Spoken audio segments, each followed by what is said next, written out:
নবী করিম সাল্লাল্লাহু আলাইহি ওয়াসাল্লাম বলেছেন, লাইলাতুল কদর আমি পেয়েছি, কপালে কাদামাটি ছিল, বৃষ্টি হচ্ছিল, তার মানে ওই রাতে বৃষ্টি হতে পারে, ওই রাতে বৃষ্টি হতে পারে। লাইলাতুল কদরের আলামত রাতের বেলা বৃষ্টি হতে পারে।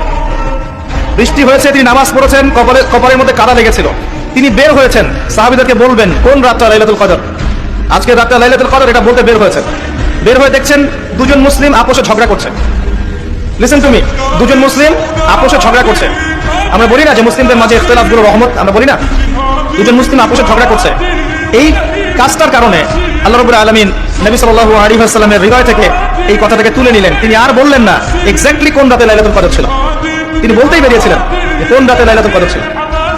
আমাদের ইখতিলাফের কারণে আমরা সেই নির্দিষ্ট রাতটাকে হারিয়ে ফেলেছি। তবে এর মধ্যেই খায়র আছে, এর মধ্যেই কল্যাণ আছে।